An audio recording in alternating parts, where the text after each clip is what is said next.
Good day, Ma'am Carmel. We are Group 4, and this is our video presentation with the topic of social linguistics. But before we start our discussion, let me introduce myself first. I am Marianne Miranda, first year in college. So let's talk all about social linguistics.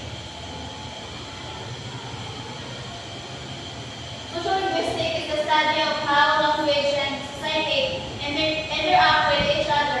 It explores how social factors like class, gender, ethnicity, age, and region influence the way people use language.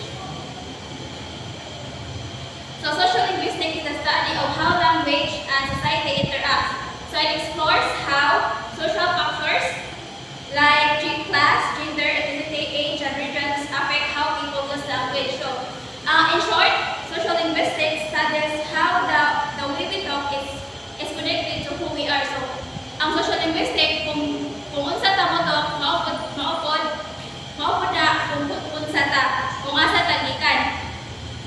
So, for example, imagine the two persons, one is from a wealthy family and one from working class family. Then silang duha kay both must speak of language. So ang wealthy family kay wealthy person nagikan sa wealthy family might use more formal language in speaking English. Then a person who came from not wealthy family ay must speak of dili kay siya wider nga English.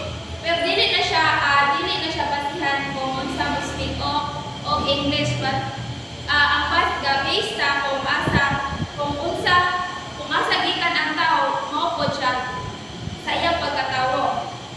The next is language variation. So language variation.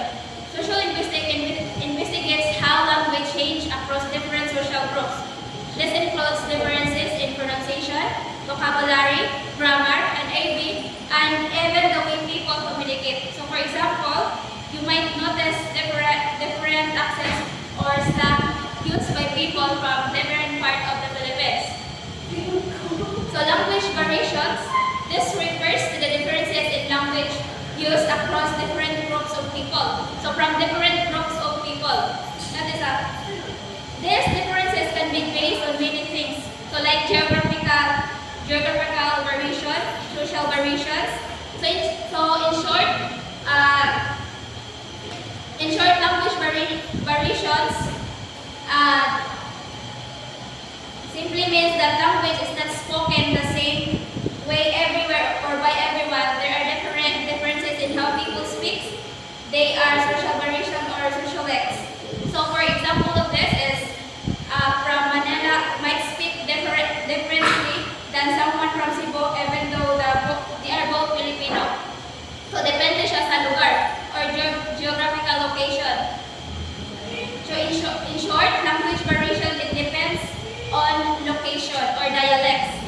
So let's continue in language identity. So language and identity. Language is a powerful tool for expressing identity. People use language to signal their belonging to specific groups and to distinguish themselves from others. So this is why we often associate certain languages or dialects with particular social groups.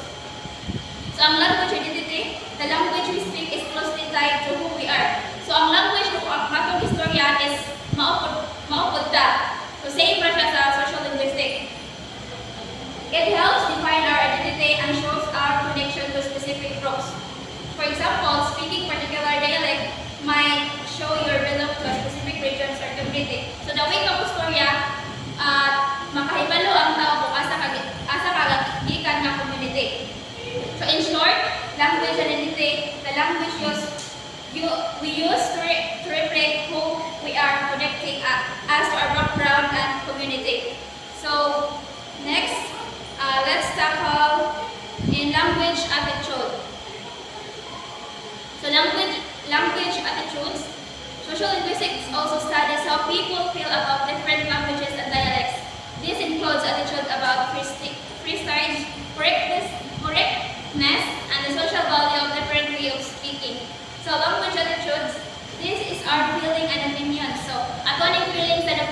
about different languages or ways of speaking. So ang language attitude, mao na siya ito ang na-open or feeling nga kung unsa mo sulti ang tawo. This can be positive or negative or neutral and are often influenced to social factors. For example, judging someone's intelligence based on their accent. So, ang language attitude atuan siyang feelings or opinions the way musulti ang tawo. So, let's continue the topic by other reporter, Rachel Albufera. I am Rachel Albufera and I will continue the topic of our topic. So language change. Language change is the way we use language. It's constantly evolving. Sociolinguistics help us understand how these changes happen and what social factors drive them. Language change is a natural evolution of language over time involving shifts in pronunciation, vocabulary, grammar, and its meaning. For example, the evolution of the word cool from its original meaning of low temperature to its current meaning of awesome or impressive. This is the prime example of language change. So in short, sociolinguistics help us understand the complex relationship between language and society. It sheds light on how language shapes our social interactions, how we perceive each other, and how we understand the world around us.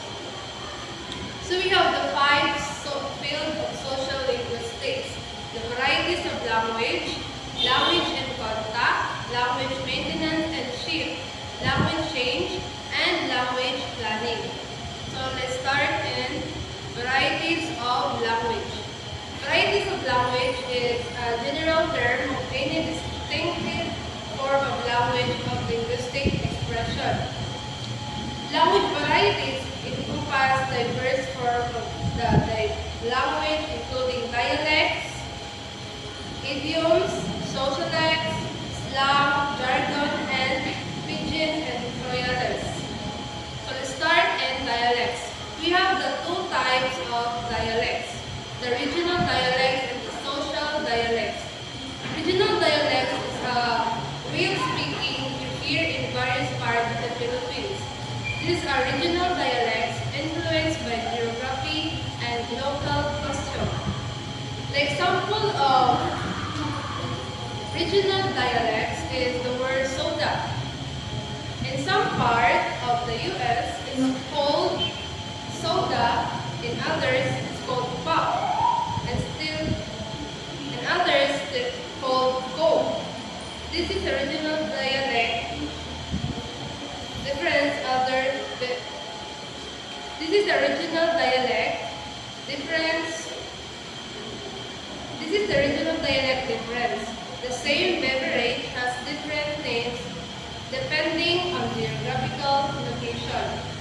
So the social dialects these are the variations related to social factors like class, age, and ethnicity. For example, you might notice a difference in how someone from a rural area speaks compared to someone from a city, even if they are from the same region. For example, social dialects is the use of slang. Teenagers may use slang terms like lit, yet, or sauce that are not typically used by older generations. This social dialect difference is the language varies depends on age gap. So, sociolects, these are the varieties of language associated with specific social groups and communities. For example, a group of friends might develop their own slang or jargon, or a professional group might use specialized vocabulary related to their work. So I will end this discussion, and the next report is Krisha and Videos. These are expressions or processes with a meaning that is different from the literal meaning of the words. For example, kick the bucket means to die unwilling cast and rolls, means extremely heavily. Idioms can be specific to certain groups or social groups. What are idioms? Break a leg as a piece of cake. Hold your horses feet in the sky. See eye to eye in moral of law. Against the clock, hit the high. 4. Snap. This is normal in normal language used by particular groups, often younger peoples. Slang words and process can change quickly and are often specific to a particular time or place. For example, death is a slang word that means exciting or awesome. This is specialized vocabulary used by people in a particular profession or field. For example, doctors have their own medical jargon, and computer programmers have their own typical vocabulary. Pidgins and creoles. Pidgins is a simplified language that developed when speakers of different language need to communicate. Pidgins typically have limited vocabulary and grammar. Creoles, these are language that develop from pidgins when they become the native language of a communicate. Creoles have complex grammar and vocabulary than pidgins. Language in contact is a fascinating area of social linguistics that examines what happens when two or more languages interact. It's like watching language mix and mingle, leading to some really interesting linguistic outcomes. What happens when language come into contact? Borrowing word processes or grammar from one language to another. Code switching between language in a conversation.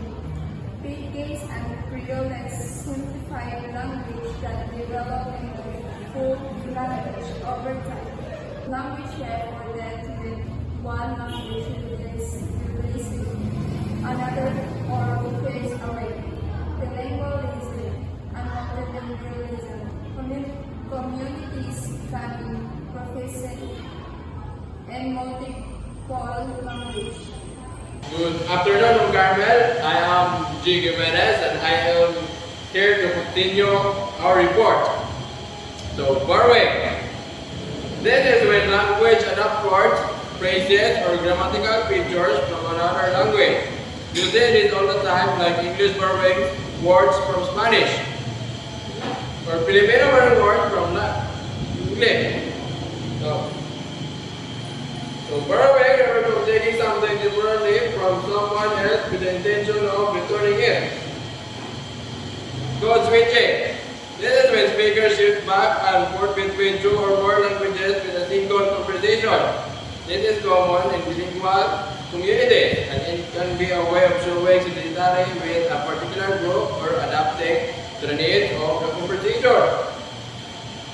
It is the act of alternating between two or more languages, dialects, or speech styles within a single conversation or situation.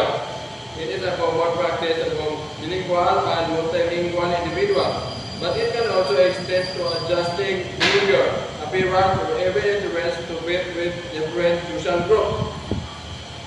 So the next one is code switching. The next one is code mixing. This is similar to code switching, but it involves the mixing of features. The next one is code mixing. This is similar to code switching, but it involves the mixing of features from different languages within a single sentence or phrase. For example, a speaker might use the English grammar when insert a Filipino word for emphasis. Code switching is an act of changing your language, dialect, or even behavior to fit with a different chosen group. It's like having a phone voice or adjusting your style of speech when talking to your boss versus your friend.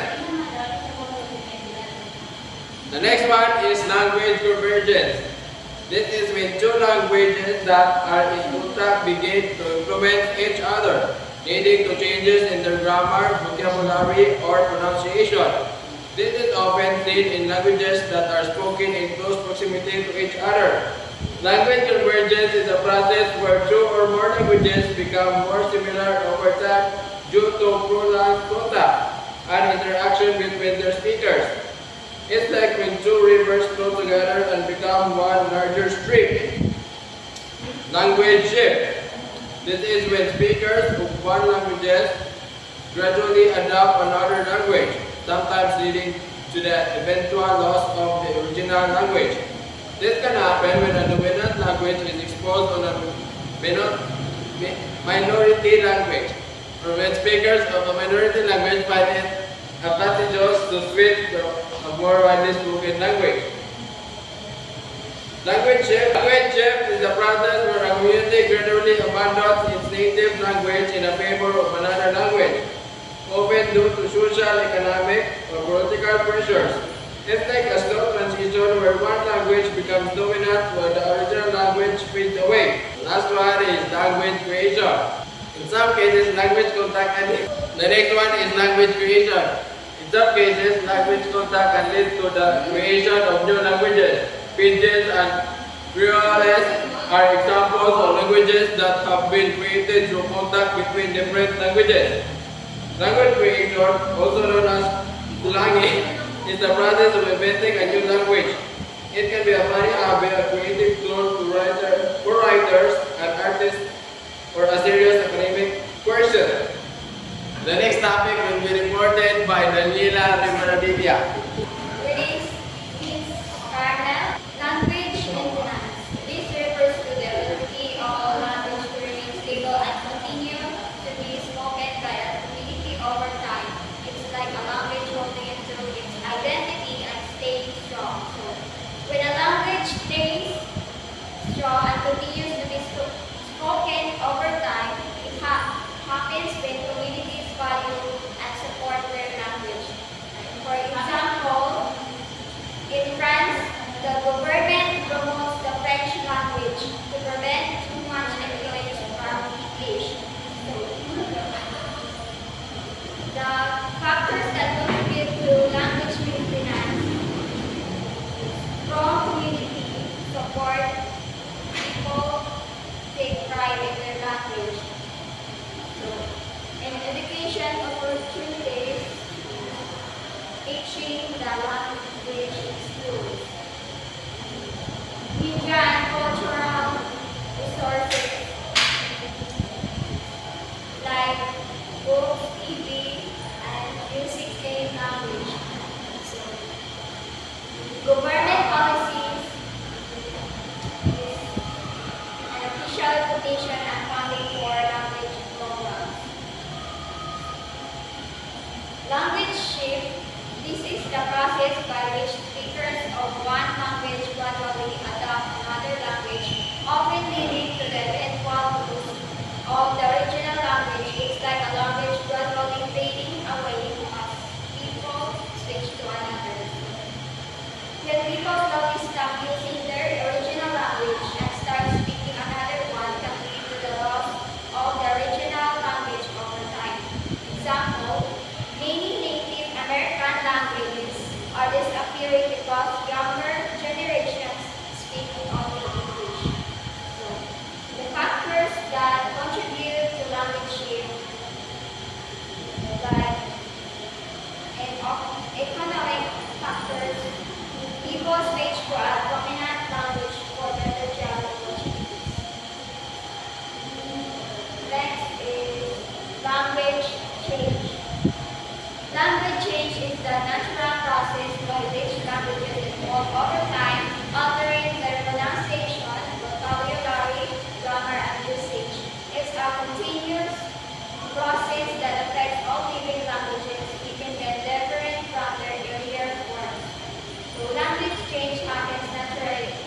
Culturally, over time, this means that pronunciation, vocabulary, grammar, and how people use language keep evolving. Like for example, the word selfie didn't exist 30 years ago, but now it's a common word. Next. Causes of language change. External factors, sound change. Pronunciation shifts can lead to new sounds and changes in the relationships between sounds within a language. For example, the Greek vowel shift in English changed the pronunciation of a long vowels. Analogy states expand existing patterns to new words or forms based on perceived similarities, which can lead to changes in grammar or vocabulary. Like for example, the plural of mouse should be mouses by analogy, but it remains mice. Grammatical utilization contains content. Words can evolve into function words and grammatical patterns, altering the structure of a language. For example, going to become gonna in casual speech. Next is external factors. Language contract. Languages borrow words and structures from other languages, often due to cultural exchange or migration.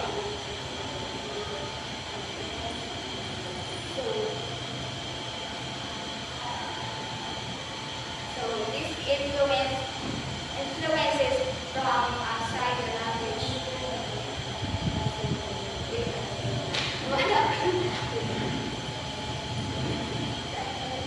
Language contact, borrowing words from other languages, for example, taco from Spanish, kindergarten from German. Social factors, language change can be influenced by social class, age, gender, and ethnicity. For example, younger generations often introduce new words and phrases. The changes influenced by age, class, or culture. Next. Cultural environment. As cultures involve new objects, places, and situations require new words and expressions. Like new inventions require new words. Example, smartphone didn't exist before the 2000s. And political influence. Language policies can actively promote or restrict language change. Political influence, governments may control language use. Like, for example, some countries ban certain words or enforce language hierarchy. That's my topic. And the next reporter will be discussed with Ms. Diane Lolo. I'm Carmel. I'm Diane. Examples of language change. First is vocabulary. Vocabulary, English has borrowed words from many languages, including Latin, French, and German. For example, is the way people speak in English in the Philippines may be different from how it's spoken in the US and the UK. Recognizing these variations allow people to adjust their communication style to be more clear and appropriate for different audiences.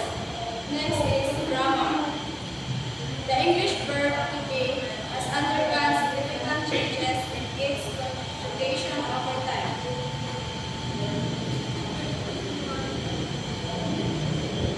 Grammar in English has changed significantly over centuries. The verb to be is a great example because it had more complex conjugations of a Middle English than today. Third is pronunciation. The pronunciation of words like night and night has changed from a E sounds to a M sound in modern English.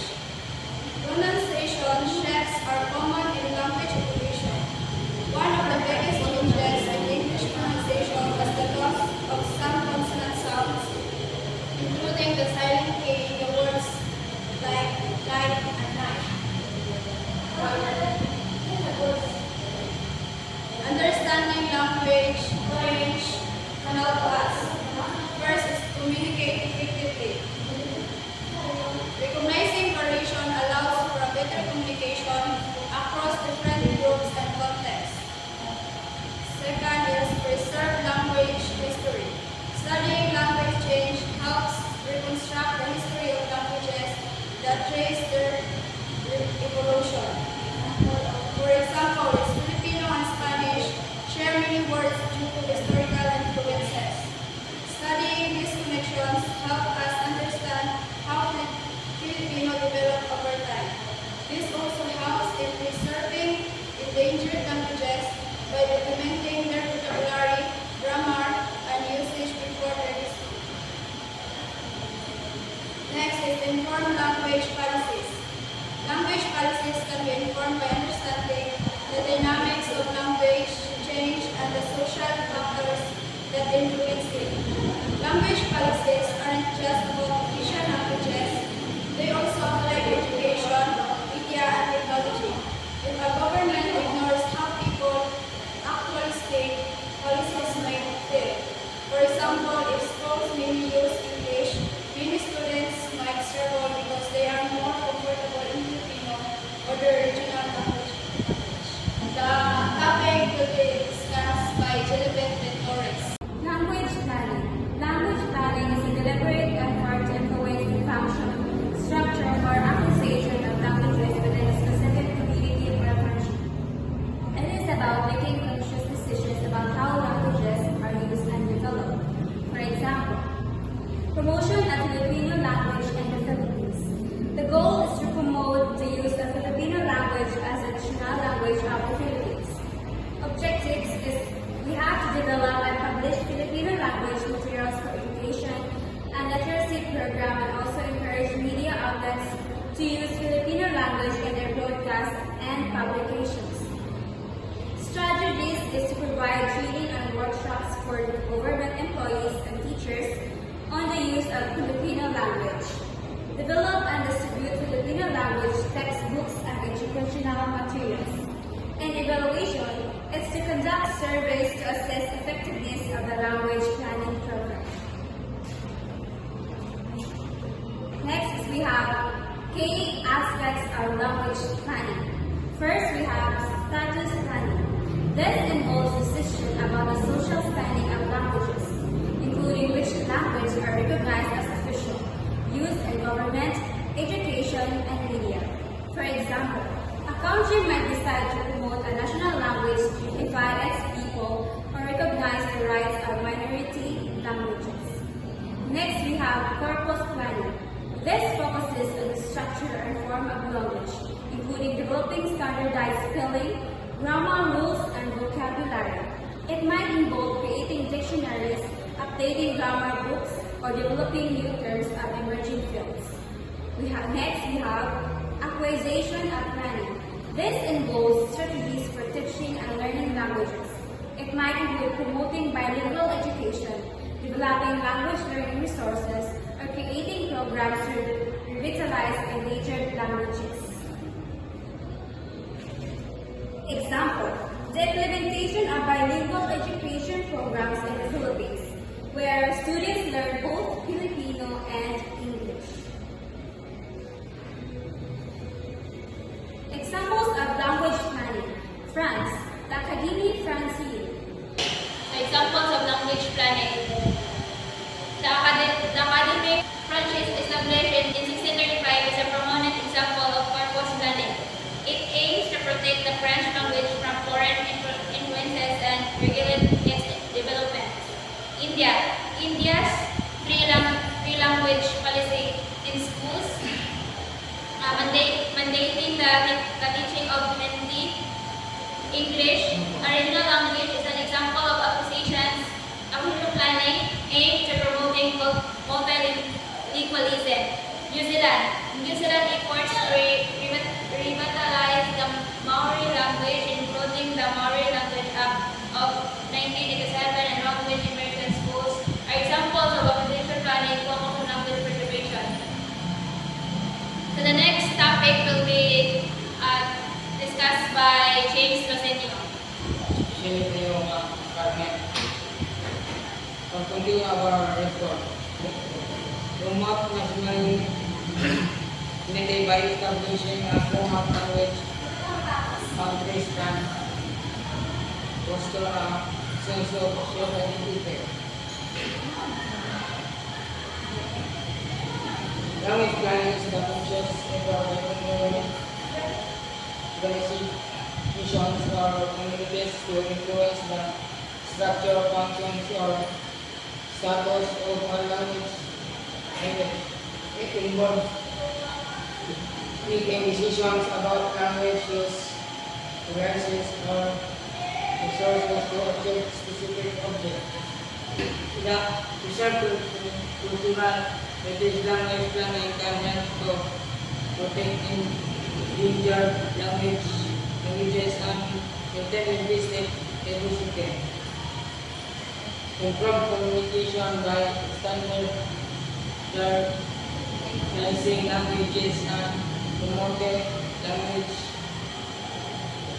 learning and language planning can enhance communication with and between communities. Promote social justice language planning can ensure that all members of society have access to education and information if their native